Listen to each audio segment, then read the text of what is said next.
still carrying that thing? It's rental.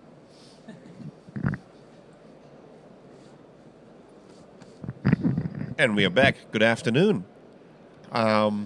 Finally, we're talking wearables again, and we have probably the most beautiful ones that got launched over here at Mobile World Congress, and that's why we got Ken Hong over here, director of LG Communications. That's correct. Ken, you have two amazing smartwatches, and you know what? I have to apologize up front. Because today is the very first day I'm not wearing my LG G Watch R. What happened? Yeah, I see the tan line. Well, no, I saw you with it on the other day, so thank you. Yeah, during your event. Yes. But you got a new version, a new generation that you launched up front. Correct. Like a week before MWC? Yes. Well, we announced it before MWC, but obviously it's not for sale yet. I know one carrier in the U.S. did announce it, but there's no date or price as of today. But we try to leverage the show. The show's coming up. We try to get as much excitement around our products as possible, so that when the show actually starts, people come to see it. They're not coming necessarily to see what we are announcing, but they are excited about this. They want to see it for themselves, touch it for themselves, try it on, and that's what the MWC experience is for us.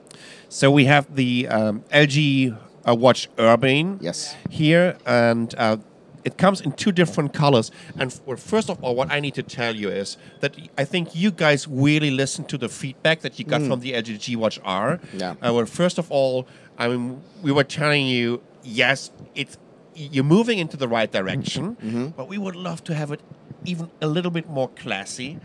Plus, well, you have different materials right now on here. It looks more like a wheel watch.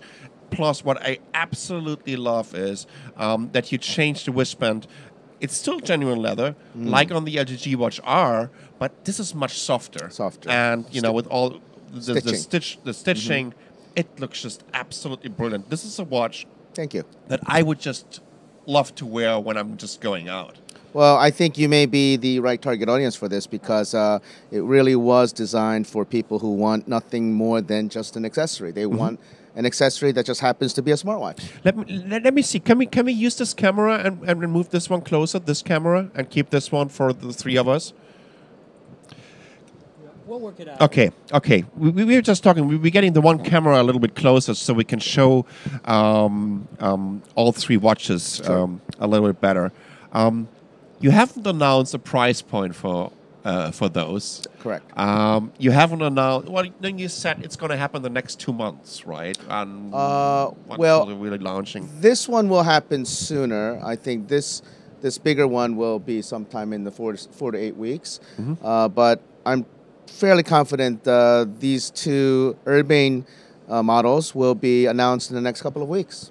Yeah, around the world. So once again, now we have it here in a close-up, just to show you the beauty of this device. Well, I love watches. I'm collecting all kinds of chronographs, and this is the very first time where I would say, okay, you know what, I just might get this one on instead of a Breitling or something, right? This is the way wearables need to look like. This is the way smartwatches need to look like, in my opinion.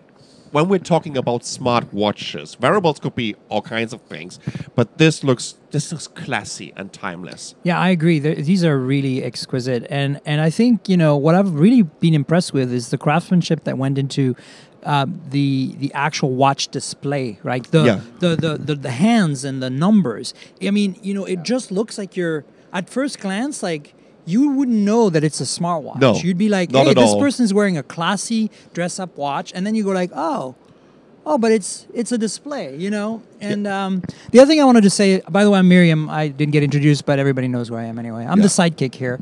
I'm just going to say that these are running Android Wear, the Urbane, and so We should talk a little more about the LTE version, because I think this is a really interesting product in the sense that you guys are doing this in a very unique approach by kind of taking the core of WebOS and evolving it into a wearable OS, basically. So you want to talk about that, Ken? Well, sure.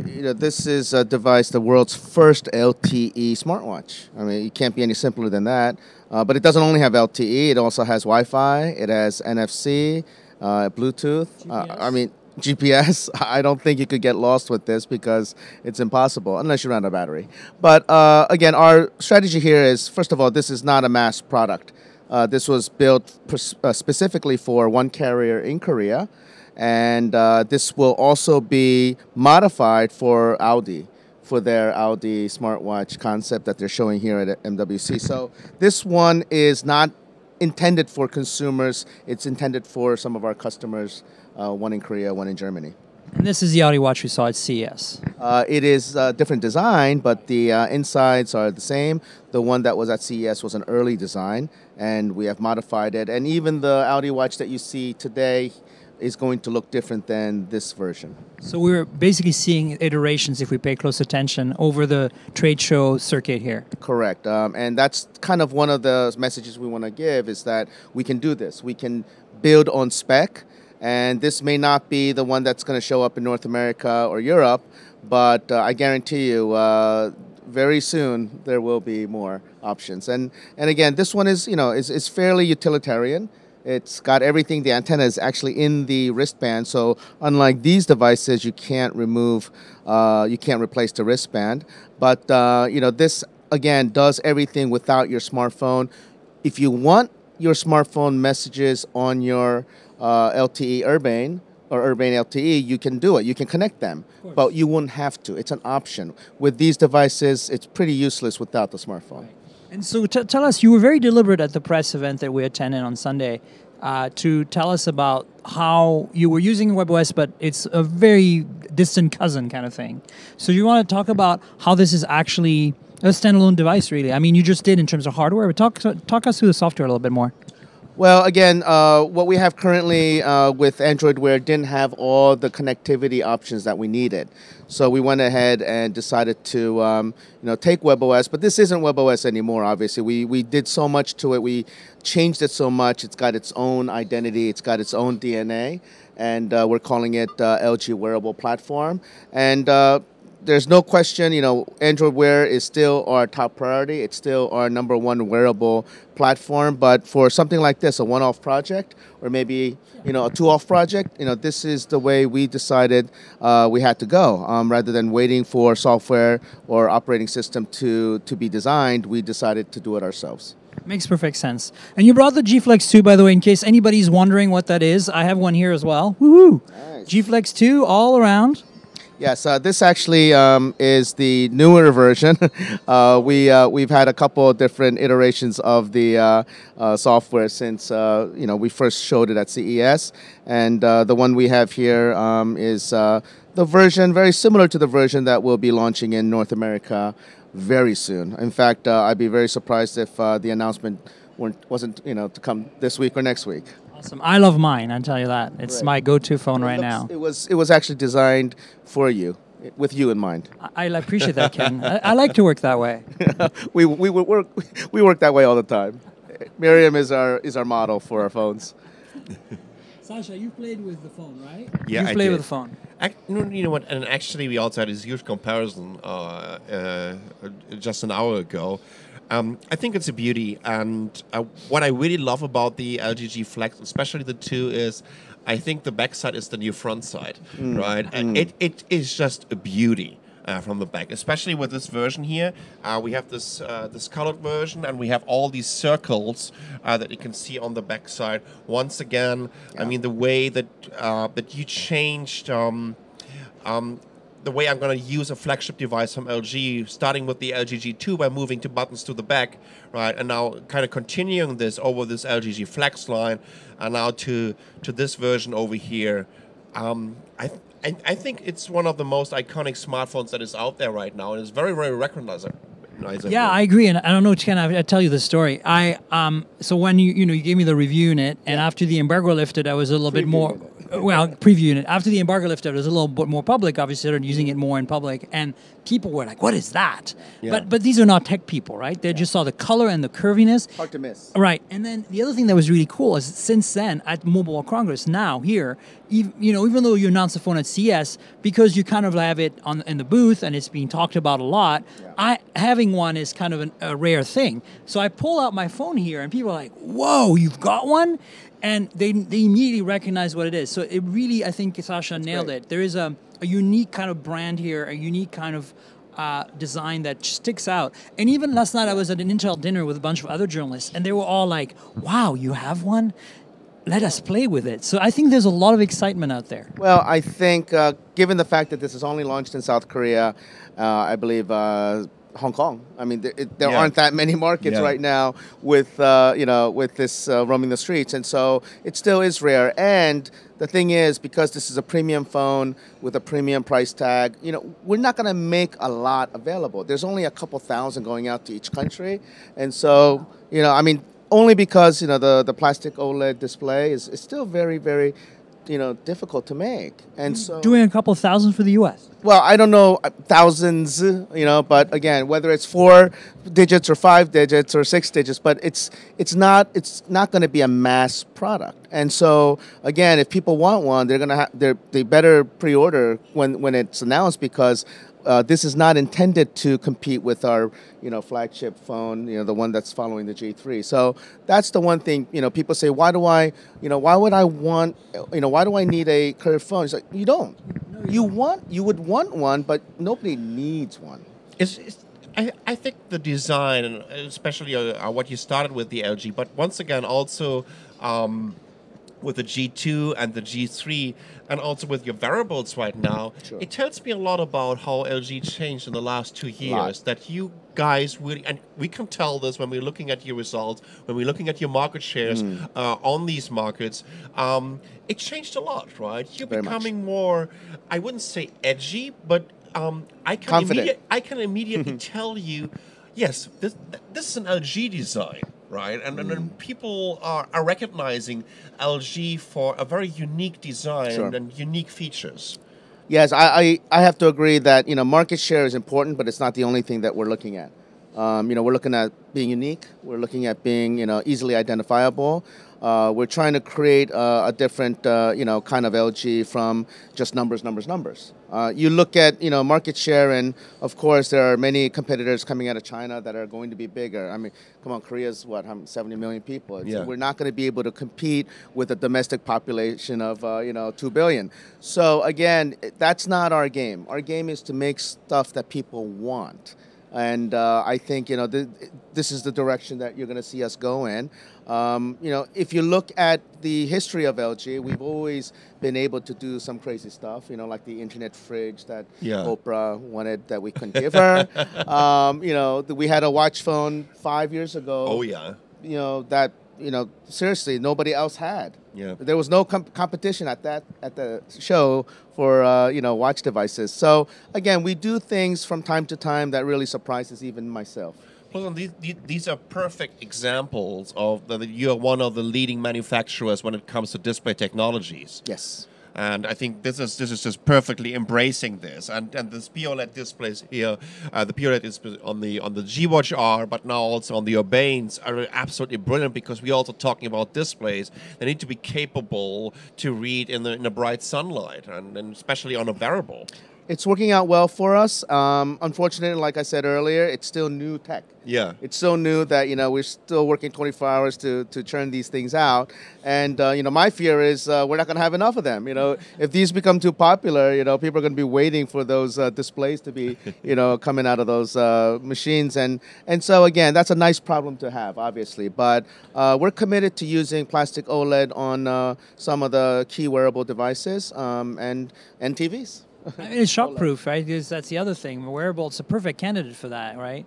Definitely. And also, honestly, this exclusivity, the fact that you can't keep up, perhaps, and on demand on that, means the watch need to be more exclusive. And these are premium watches. They need to be exclusive. In a way, it's kind of a perfect fit right now, in my opinion. Well, we'd like to have one on everyone's wrist, but we know that's not going to happen. But as you said earlier, it's an accessory. Yeah. There's no reason you shouldn't have a G Watch R and an Urbane, or two Urbanes in different colors, or the original G Watch and an Urbane. So again, we hope at least down the road, when enough people get these, the pricing will match people's expectations. Yeah. They'll be able to buy more than one and change based on what they're wearing or what activity they're doing. That's our hope. One watch isn't going to be enough, unlike a smartphone. So I have a question for you. You mentioned that until the next G series phone comes out, this is kind of like right now the state of the art. I know you can't speak of future product. Is there any, but maybe you can answer this, is there any metal phones in the pipe? Like, obviously, beautiful metal design on your wearables. Metal is an important material for any consumer electronics company, but we'll have to see. I mean, I'll be very honest with you, I have not seen the design of the next G series phone. I kind of know from looking at what we have here that there's always a possibility, but at the same time, we also have a philosophy: if it ain't broke, don't fix it. So for sure, we can only wait and see. If you guys have the chance, seriously, to get your hands on a G Flex, I think you should really do this, because this curve, immediately as soon as you're picking it up, right, you know that this is a completely different phone. And so what are you doing with phones? You're holding them in the palm of your hands. So, most of the time you're actually holding them. I never put my phone down and try to navigate on it. I'm holding it in my hand. And this is what makes it feel so comfy, this curve. I think it's absolutely brilliant, and you should really keep on doing this. And you know what? Actually, for the Flex, I actually think that the polycarbonate feels even better. I agree. I think the one other thing is you put it in your back pocket, you're wearing jeans, Sasha. You put it in your back pocket, you can plop your rump down anywhere and not fear, the cracking sound. Yeah. That confidence you will get with this. Well, they bent it already. Well, exactly, but it just feels like it's not going to, deform in your back pocket. It just feels better. Yeah, and so that's the one thing. And for people who put it in their front pocket, it definitely will not dig into their pants or anything. I love the way it feels in hand, and I think that it's a large phone overall, but it doesn't feel that big because it feels so good in hand. Right. And then the other thing is, a lot of people are like, what a gimmick, and they're like, it's so expensive, and I'm like, you know what? Like, you get what you pay for. Like, I'm sorry. Like, perhaps you're the kind of customer who is not going to buy this phone because it's not for you. Exactly. We know that. From the beginning, we knew there was a limited market for this, and we're happy if only people who like the design buy it. And once again, I always give you guys credit. You started it with the LG G2, where you were just slimming down the bezels on the side. You were basically kind of driving this this change, and even to other manufacturers, right? The bezels are getting thinner and thinner and thinner.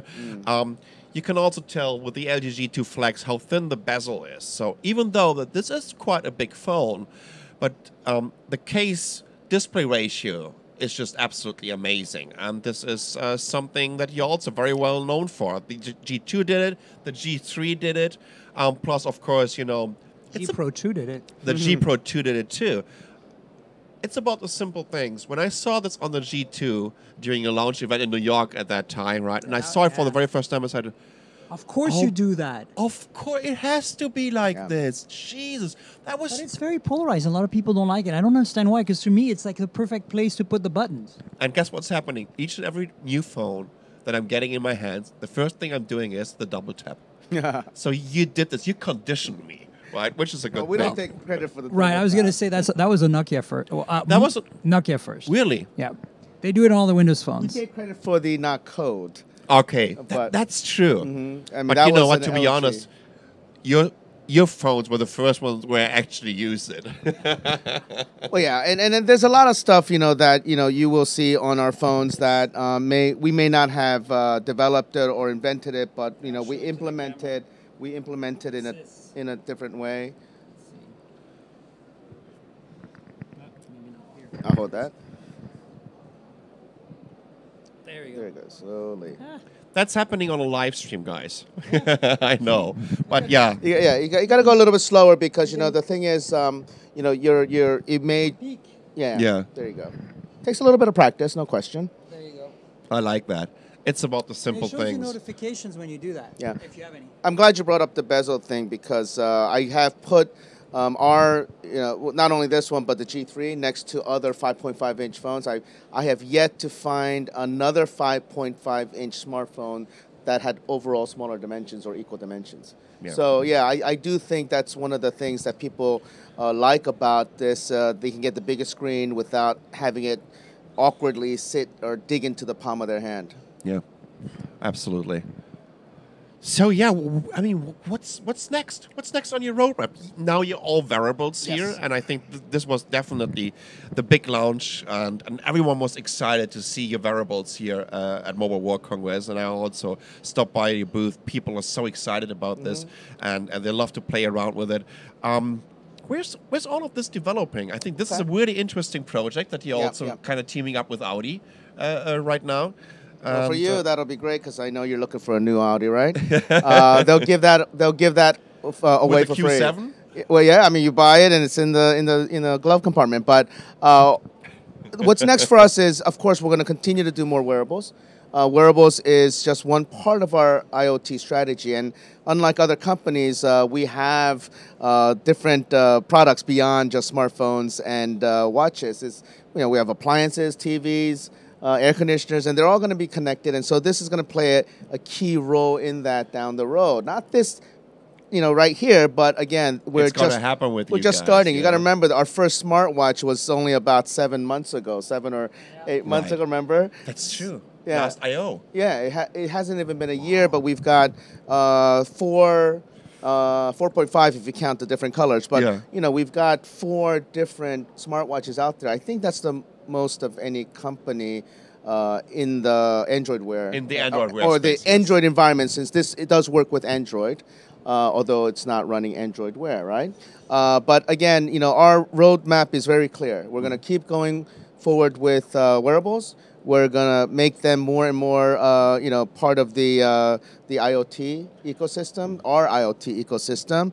And a few weeks after this event is over, you're going to hear more about the next G phone after the G3. Oh, the second half of this year, I guarantee you're going to see more wearables from us. So could you see a wearable becoming a kind of connector or kind of personal passport into the LG IoT infrastructure? Well, I think, what we said back at CES even is that we're going to get this started. We're going to kickstart it ourselves, and down the road, we're going to invite people. We have already talked to, security company ADT. I mean, there are companies that we are discussing right now how they can work with the LG ecosystem. Nest was another partner. Oh, great. So again, these are not small names. And I think people and other companies do realize that we bring something unique to the table, which is that we're not just a one-hit or one-product kind of company. And so when we talk to companies, they're very excited to work with us. They seem very open to discussing future opportunities with LG because I think every one of our partners or every one of our future partners, they have something LG in their home, whether it's a TV or a washing machine, or even a smartphone. So again, it's not that difficult for us to engage them because there already is that connection to an LG product. For sure. Very exciting times ahead for you guys at LG, especially in the wearable space, and especially and of course I can't wait to see the LG it might gonna be called LG G4. Well, Let me guess. I mean, look at it this way. Odds are high. I'm barely getting over the excitement of using the G Flex 2. And he's telling me I'm going to get a G4 potentially in the next few. Well, you're telling us of a new flagship coming, Absolutely. and I'm like, wait a minute, not so quick. We just got one. Well, this is how fast the industry is moving. Absolutely. And we can't sit back for long. I mean, seriously, there are people right now as MWC is happening, still, working on details of the next phone. And so this is a never-ending game. Ken, thank you so much for being on the stream. Can't wait to see the next generation. Thanks. And we're going to have a short little break, and then we're going to, I think it's Neil Hand from Dell is going to be here on the stream. We're going to talk a little bit about tablets, so I'm going to see you back soon. Got some good stuff.